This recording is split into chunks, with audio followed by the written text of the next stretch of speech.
Good morning, everyone. Hello. Welcome to our Women in Sectional Title webinar. It's 11 o'clock on the dot, and it's great to have you here as we wrap up our Women in Sectional Title webinar series on the Consolidated Practice Directives, which were handed to us directly by the Community Schemes Ombud Service. This final session promises to bring everything together in a practical, relatable, and empowering way. Over the past few sessions, we have unpacked the many procedural and legal changes introduced by the CSOS, explored how these directives impact trustees, managing agents, owners, and residents, and discussed the realities of dispute resolution in community schemes today. In this concluding session, we're going to focus on the final portions of the directives that we've not yet covered, and then tie the entire framework together in a nutshell summary that you can take back into your daily lives in the sectional title space with confidence. Our goal is to ensure that every woman attending and man who supports women leaves with a clearer understanding of the processes, the practical implications, and strategic importance of these directives within the sectional title environment. Whether you are a trustee trying to navigate governance issues, a portfolio manager dealing with compliance challenges, or simply an owner wanting to better understand your rights and obligations, the session is designed to equip you with some practical knowledge and tips that you can apply immediately. As always, sectional title living is never short of interesting developments.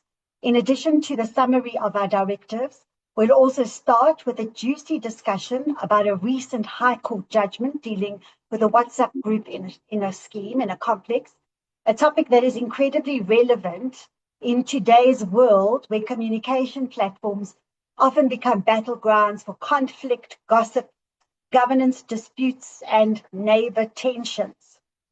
The judgment raises important questions around conduct, communication, privacy, and the responsibilities of people living in community schemes, and it's guaranteed to spark and trigger you in whatever way it will.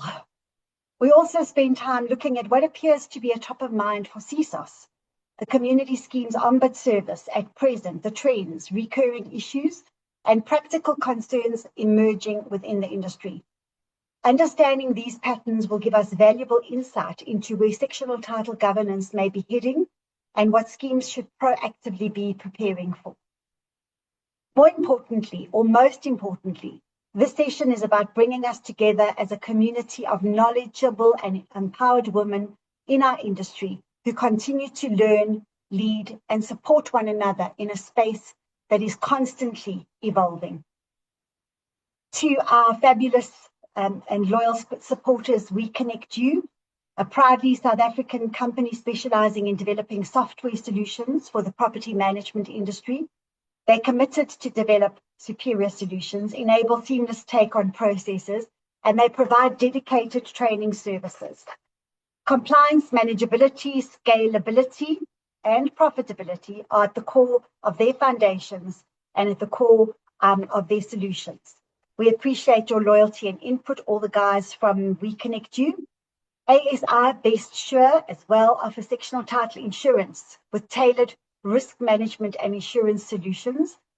I am going to be, I'm completely inspired by this team's dedication, and I look forward to seeing them all tomorrow at their offices in Sandton for coffee and a chat around the latest developments in sectional title. Right, so let's start with this court case. I think that's going to be quite interesting for you. The court case it's called Manor Estates Homeowners Association, NPC, versus Sunil Pranpath. And it was heard in the High Court of South Africa. We will send you these details afterwards. KwaZulu-Natal Local Division, case number D12072 of 2024. So it was brought in 2024.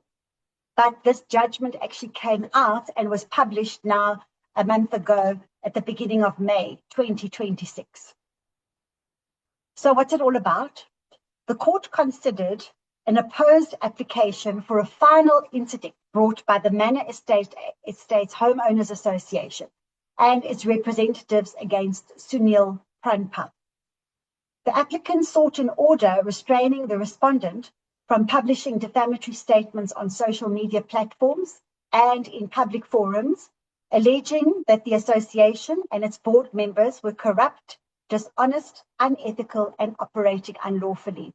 So how it works in the High Court is you will bring an order, an application to restrain somebody. There will be a return date, and that person will then be able to oppose it. That's what happened here. They opposed it, and then there will be a final date on which both parties are heard and an order is given. The respondent opposed the application on the basis that his statements constituted just expressions of opinion arising from grievances relating to structural defects and water ingress problems in his unit.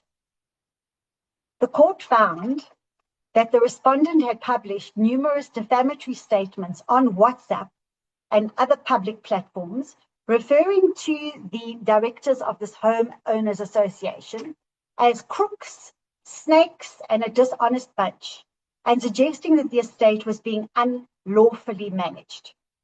The court held that publication to third parties had clearly been established and that the ordinary meaning of the statements was objectively defamatory, as they were capable of lowering the applicant's reputation in the eyes of reasonable readers.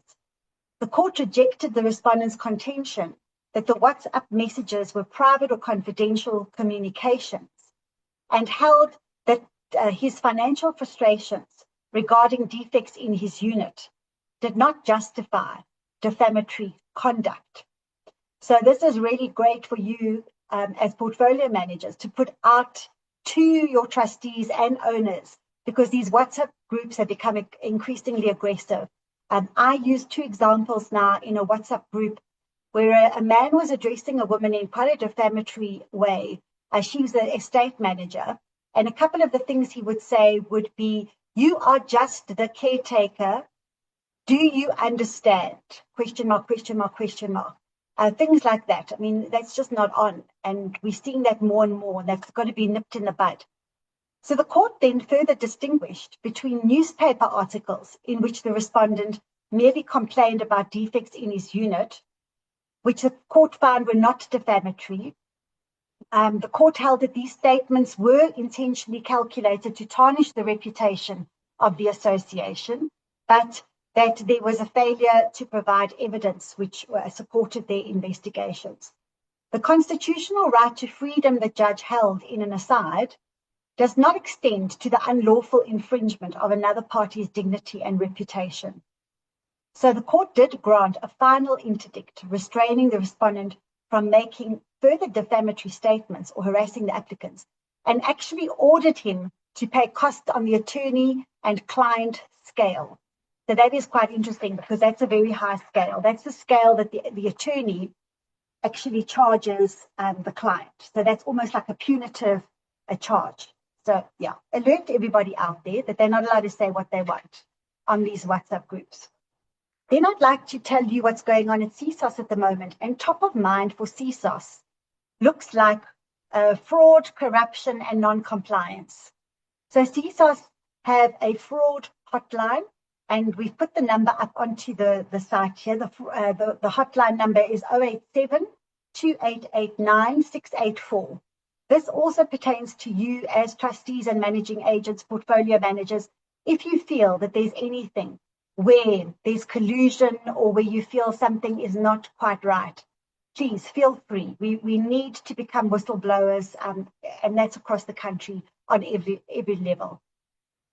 Also, if you as a trustee or even a managing agent want to find out if another managing agent is fully compliant with their Fidelity Fund certificate, that they have Fidelity Fund certificate, you can also phone the PPRA, and that's 087 285 3222. So these are two useful numbers to utilize in ensuring that we are compliant. And, you know, if it's another managing agent, checking on another managing agent, that's also fine, because we need to comply from a consumer-driven perspective. Last thing I'll talk about before we go on to what we've left out on our Consolidated Practice Directives. I received a really worrying phone call 2 weeks ago from a trustee that I know, and he mentioned that their managing agent, who has been managing in the area for the last 30 years, all of a sudden drew an amount of 427,000 Rand out of their account. And when they queried it, she said, no, that was an error, and she will be putting it back the next day. It works out that this managing agent had been taken in by some cryptocurrency scammer and had put the money with this scammer in the hopes of doubling that money and getting it back the next day. And she would have just put the original amount back into the account of the body corporate and kept the remaining balance for herself. These things are happening. They're happening around. So please, you know what, at the end of the day, as managing agents, we all have a responsibility as trustees to keep the money safe for our reputation in sectional title 2. All right, so what I'd like to do now is start to see what we're doing on these practice directives, and then we'll summarize everything later on. Yeah, we've got the compliance, and please feel free to put some questions in as we go along. I will look at them a little bit later. We may not even take up this full 45 minutes, in which case questions are always welcome. All right, so what we've left out so far are the waiver of levies and fees, and I will show you at the end how this all ties up. And of course, we'll get this all to you in one document, as I promised at the very beginning. So the Minister of Human Settlements, under the CSOS regulations, prescribes the following category of people for 100% waiver of levy. So we're talking about the CSOS levies now. First of all, lower income complexes, when the actual levy does not exceed 500 Rand per month. Audited financials for the past 3 years must accompany this submission. So even if you apply for the waiver, you're going to have to prove that you don't exceed 500 Rand per month on levies. Also, monthly net household income must accompany the submission of persons owning the unit. So the gross income less pay as you earn, and it must be below 5,500 Rand per month. The Chief Ombud, under these circumstances, will apply the means test by considering income, expenditure, assets, and liabilities of the applicant. We spoke at one stage about lowering the levies as well. Sorry, I don't know if they've done that. Excuse me, sorry, I don't know if they've done that yet in terms of placing that into the changes that have been made. Also, the Chief Ombud has determined the following group who qualify for 100% waivers of levies and fees. And in this particular specific category, you don't have to actually make any form of application for this waiver. You would get this waiver automatically. And that is any person receiving the SASSA grant, any person residing within a community scheme for retired persons who are in frail care, any person residing in a community scheme for retired persons who are living in mid-care. So mid-care as well will qualify for that, and you don't have to do anything about applying. But the red light here is that trustees and directors must always keep a file and submit copies of the unit owner's SASSA proof of income, frail or mid-care details, so that if ever you asked about it, then you've got it there. Interestingly enough, if your financial position improves, the CSOS wants to know about it within a period of 30 days. So the minute you start earning more, you've got to let them know. Now, I wonder how many people are in that position, or would you be willing to do that? The form you're using to apply for waivers in terms of 12.4 is Form CS3A or CS3B. The applicant must complete the prescribed form in full, clearly indicating the details of the applicant, the basis for application of a waiver, and the proof of the income and liability where necessary. Now, it's interesting to note, where the applicant abuses the dispute resolution process, or in the event that the applicant files a vexatious or frivolous application, the discount or waiver can actually be terminated. Obviously, also where there has been fraud detected. What happens if you put in an application for waiver of these fees and the Ombud has said no, they've rejected the application? Then a review application can be lodged in High Court. Quite interesting. Although I'd love to see somebody go to the High Court to lodge this review who is indigent in the first place, because that's really expensive. So I think that should have been thought out better, perhaps by the CSOS. There should be some internal remedy there. Then we go on to the opening of body corporate bank accounts in terms of the Sectional Title Schemes Management Act. What documents do you require to open a body corporate bank account? Quick orange light here, cautionary warning. It says your proof of address, but that means actually the CSOS have even put it in brackets, the domicile of the body corporate. So it doesn't necessarily mean that it's the street address of the body corporate. If you in writing have appointed the managing agent's office as the domicilium, Satandi Executandi, then that would be the document for the body corporate bank account. Copies of the identity documents of the signatories, so a trustee's resolution to open the bank account as well, and a copy of the audited financial statements or certificate of establishment.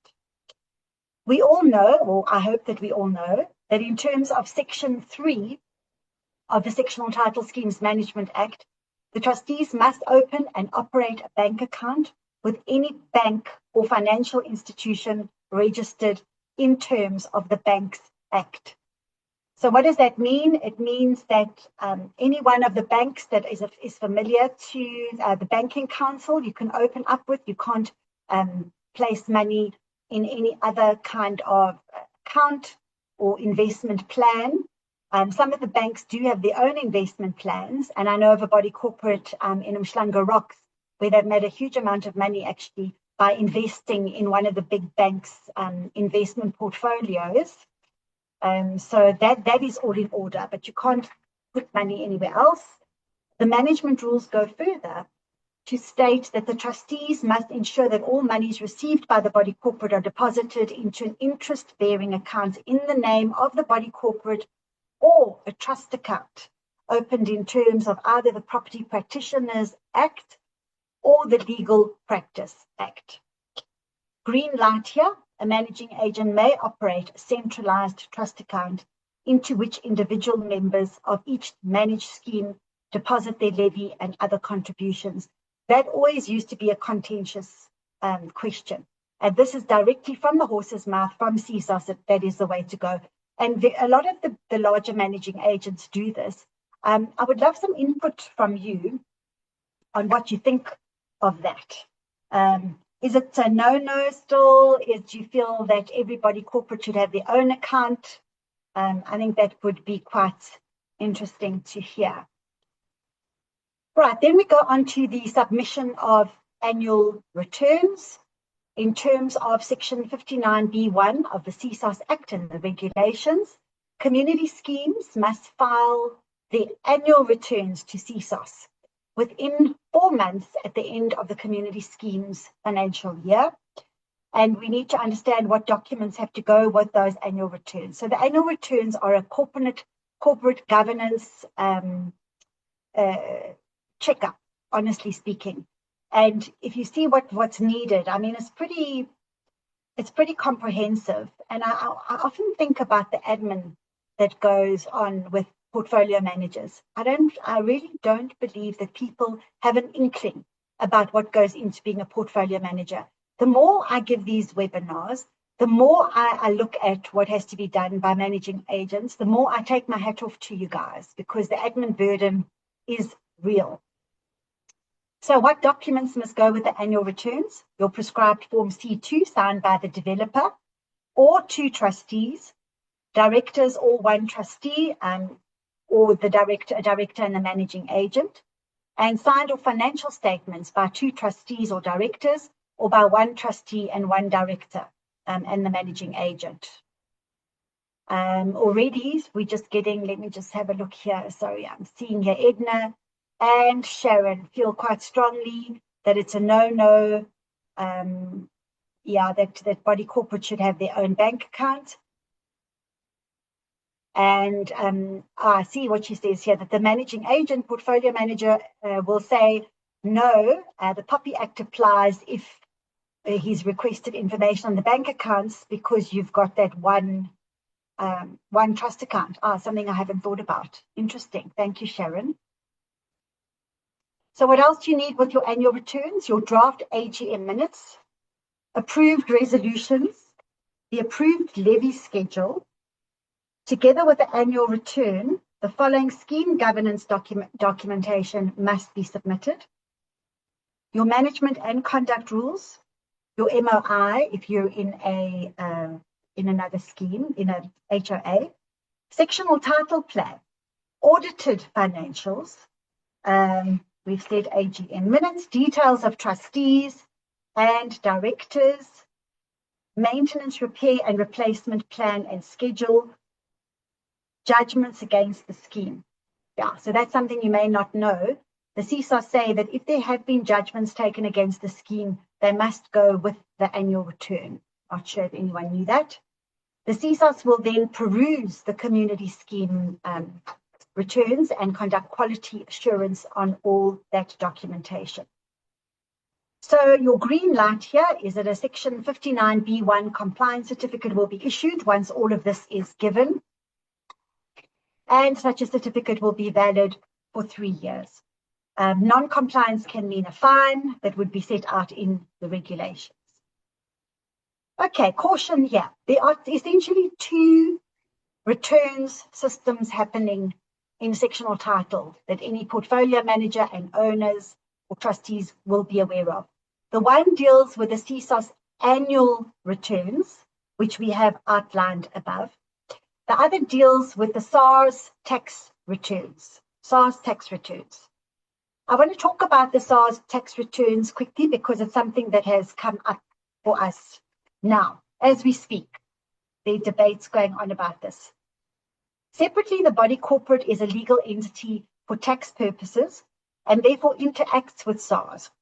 Most bodies corporate must have an income tax number and must submit annual income tax returns. Ordinary levies are not taxed as they are generally regarded as contributions by members for mutual benefit, but certain income can be taxable. So, for example, interest earned on investments, if there's a cell phone tower rental, for example, that will come into it. They're getting income for it, advertising income. If they're laundry machines that make money and earn you income, that would be taxed. Visitors parking income or rental from common property.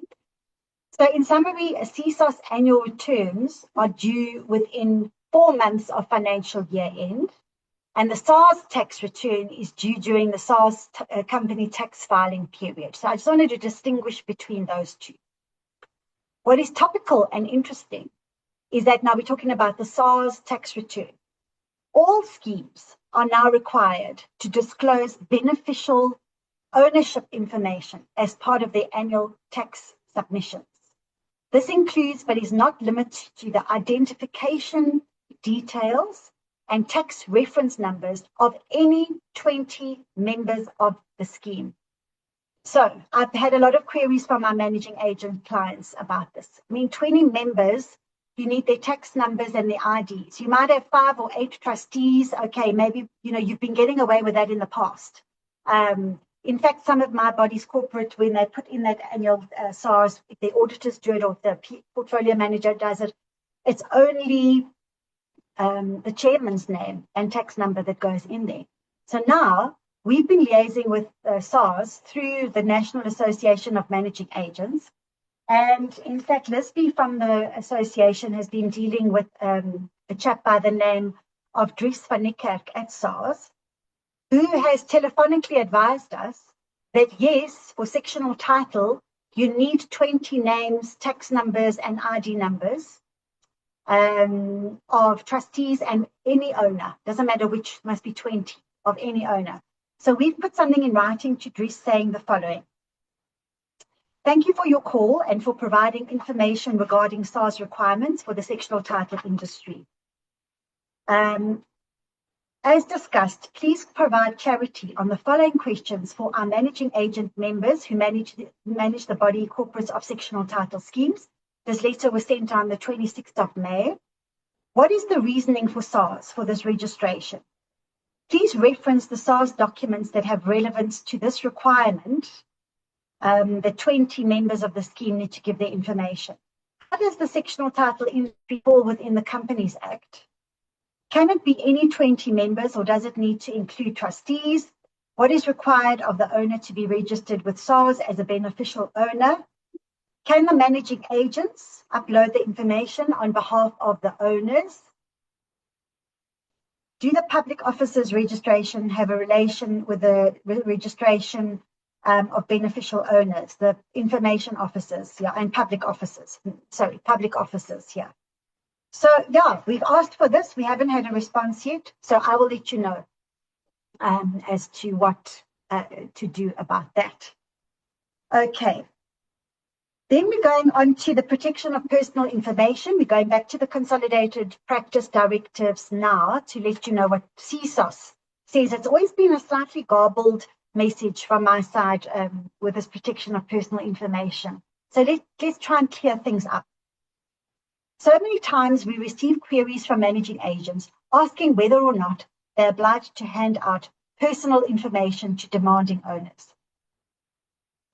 Here's a bit of a guideline in terms of the Consolidated Practice Directives to adhere to. Firstly, there is a prescribed Form 2 that a requester of information needs to stick to if they require minutes of meetings, including AGMs and trustee meetings, CSOS approved management and conduct rules, accompanied by a Section 10 compliance certificate, audited financial statements, bank accounts for administrative and reserve funds, investments, information relating to security and maintenance of the scheme, and information about the scheme's insurance policies. So that's a Form 2 that you will find under your Consolidated Practice Directives. Note that the owners can request these documents as far back as 6 years because that's how long you need to be keeping things. Usually these fees are waived, the CSOS says, unless it'll take more than 6 hours to have the request dealt with. Then they might have to pay a deposit. Impactful points to note on this. An information officer has to be appointed to the scheme and may be a trustee, director, chairman, building manager, managing agent, executive managing agent, or even the administrator of a scheme if the building goes under administration. There is quite a bit of responsibility on an information officer as he or she must ensure that a compliance framework is developed, a PIA manual is developed, internal awareness sessions are conducted, that adequate measures exist to comply with the law on the processing of information as well as processing the request for information. Everybody here should know, and does I'm sure, that every scheme must have a POPI and PIA manual. We have been working on this because there are definitely updates with these Consolidated Practice Directives. People would have done their POPI and PIA manuals a while ago. So we are updating all our clients, all our managing agents and complexes with updated POPI manuals and PIA manuals. Now, what you guys would like to know is if an owner wants trustees or other owners' personal details, the only way that the trustees should consent to the release of that information is if it's reasonable. What is it utilized for? Is it going to be utilized for the running and operations of what is going on in the complex? If you're a trustee, by the way, we don't need your consent to actually give out your trustee details or information. The Community Scheme Ombud Service Directive says that as a trustee, you are almost, giving consent for your information to go out for good cause. It must be reasonable. It mustn't be unreasonable, like if some third party outside the complex wants to know who the trustees are, yes, there you need consent. But if it's for the general argy-bargy of what's going on in the complex and owners need your details for something, then yes, your details should be released. Also, something interesting, sharing of information with owner or debt collectors, including attorneys, relating to the defaulters in terms of the levy payments or adherence to scheme rules, will not require members' consent. So if I have to share something about the fact that unit number 5 owes money, apparently here I can share it with the members in the Consolidated Practice Directives or with the attorneys, obviously with the attorneys. I'm a bit concerned about sharing with members, and I think you need to be very prudent about that, because firstly, you might get your information wrong. Maybe they've made payment and you're telling every Tom, Dick and Harry that someone's in arrears. And defamation is always something that's lurking around the fringes of that kind of sharing of information. So be careful with that. Also, if I'm in a dispute and I'm going to CSOS about something, and I need the trustees' details, or I need the details of owners, or I'm going to court, then you need to give me those details if you're a portfolio manager. Because it says here, parties involved in a dispute do not need to follow Poppy or Paya in requesting information insofar as it relates to that dispute. So these are the practice directives on Poppy as it currently stands. Okay, let me just go to the questions. Let me see if there's anything I can answer. Let's see. There was something about, I have every year sent my CSOS reconciliation, requested an invoice, but they've never sent me an account, and therefore I've not yet paid any contributions to CSOS. What must I do? Lizelle, we've got contact information for CSOS. Please send me an email, marina@bbmlaw.co.za, and I'm sure that we can escalate that for you. Edna says, I also struggle to get correct accounting from CSOS for levies paid, but have continued to pay. Now being charged interest on unpaid amounts. Yeah, that should be resolved and needs to be escalated. I don't think it's going to be an excuse to say we haven't paid because we haven't received anything. I think they're going to take a very dim view of that. Then Kim says, do managing agents have the right to have a list of all owners with their emails and cell numbers? I own other sections, and the managing agent managing the scheme says that as a trustee, I do not have the right to this information. Yeah, I definitely think that managing agents have the right, because, to emails and cell numbers. Managing agents need that information if they're going to be managing the scheme. And yeah, I don't think that they would be able to manage the scheme properly without that information.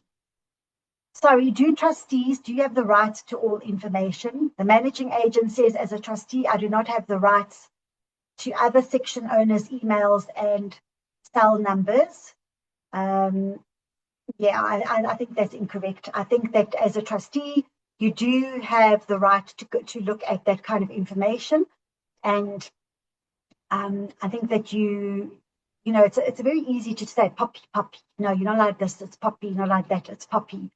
But again, it's up to you to use that for the right reasons. It's not for you to go and share your auntie's gardening business to all other owners on that. It's for the operational needs of the complex, and you've got to be very careful what you use it for.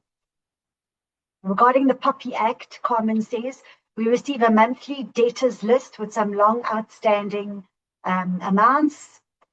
To see the recovery, the process, the MA refuses on the grounds of the Poppy Act. Is this correct? Not according to the Consolidated Practice Directives. They need to look at the Consolidated Practice Directives. I think CSOS understands that, you need to have a better, closer understanding of who's owing money in that scheme at the moment. Okay, just see, go down. Okay. I have every year sent my CSOS reconciliation, never sent an account. Okay, so that's the same thing. All right, good. Okay, so what I'd like to do now in the next few minutes is just to share my screen with you. Right, we've got, in a nutshell, and we'll send this to you. I think it's important that we look at everything in context. So we've been dealing with this over the last 4 sessions, literally, 4 months. And I think it's been really great for me personally because I'm learning along the way. And teaching is the best way that you can actually learn something. So let's put it all together. So we've got chapters in the Consolidated Practice Directives. Chapter 1, we dealt with registration of schemes. Chapter 2, we dealt with compliance and enforcement. Chapter 3 was scheme governance under the Disaster Management Act and their regulations. In 4, we looked at the approval of special and unanimous resolutions for sectional title. And we went on to 5, and this was for homeowners associations, approval of special and unanimous resolutions in schemes other than sectional title. Chapter 6, we dealt with the lodgement of rules, and we also discussed what rules were legal, what rules were desirable. That was really, I found interesting, and I'm still using that now. If anybody's interested at the moment, we are running a very good rate for rules, changing rules, updating rules, lodging rules. So bear that in mind. Chapter 7, voluntary submission of rules for schemes other than sectional title. Then we looked at executive managing agents, appointment and applications for executive managing agents. That was chapter 8. Chapter 9 was applications to the Ombud for approval in relation to consent for the use of a section or an exclusive use area. And last chapter was the appointment and reporting of administrators to CSOS. No, it wasn't the last one. Appointment and reporting of administrators to CSOS. So that was all in chapter 1. Then chapter 2. Those were the subheadings under chapter 1. Chapter 2 is the process flow, and the process flow documents in the thing, which is in the Consolidated Practice Directives, which is really helpful.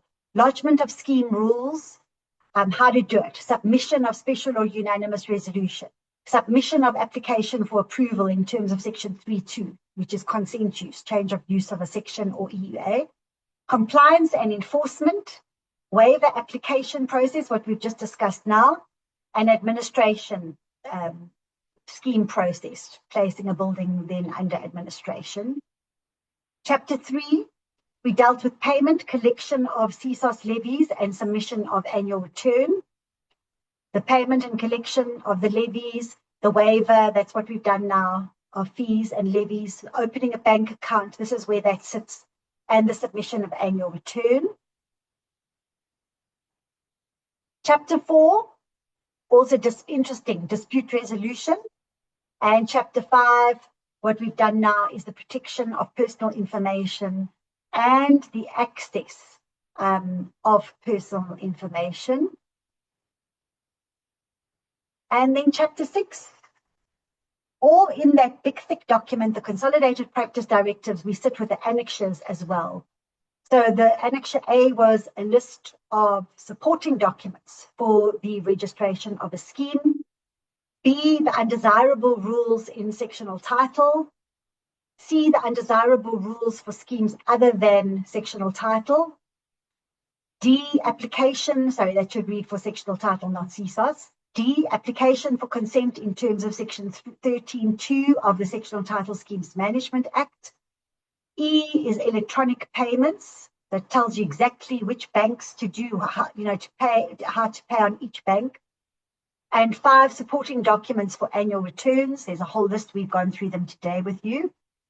And then G is a code of conduct for conciliators and adjudicators. And I think that is a very important code of conduct for everybody in practice. We're seeing a little bit of bias on behalf of the conciliators, particularly in a mediation. In a mediation, a conciliator has to be completely unbiased. That means they're not allowed to talk to one party more. They're not allowed to smile at one party more. They have to be incredibly neutral. And I get clients coming back from mediations at the CSOS saying, oh yeah, it looked like they were on the other party's side. So it's important, if you're going to be a mediator or conciliator, or even an adjudicator, that you take this code of conduct really seriously. And I would say to our portfolio managers, go and do a course on mediation. You know, even for life in general, to do a mediation course is fantastic. It helps you in your relationships. It helps you to see the other side. It's really important. So go for that. So this is Consolidated Practice Directives in a nutshell. Hopefully everybody is up to speed with that. I'm very happy to have given you that information. Then also to tell you that the National Association of Managing Agents are having the annual general meeting at the CSIR Centre in Pretoria at 10 o'clock on the 5th of June. You are able to go there in person, or you're able to view it online. Also, always, I've worked with NAMA for the last, I'd say, 30 years. And they're an organization worth getting involved in. I appreciate all their support and all the work that they've done in the industry over the last couple of years. And I would really urge you to support them too. So yeah, that brings us to the end of our webinar. Just having a look to see if there are any other questions. No, don't see anything here. I think that's it. Yeah, I think that's it for today. For next month, I'm hoping to bring you a surprise guest, but we'll let you know more about that in the coming weeks. Thank you again for supporting us. We appreciate it. If you'd like to be one of the managing agents that supports us, you go and have a look at the sponsors and see all the managing agents that do sponsor us with an annual subscription. We would really appreciate it. Reach out to me directly, marina@bbmlaw.co.za, and just have yourselves a wonderful, wonderful next month. Work hard and take care. Thank you so much.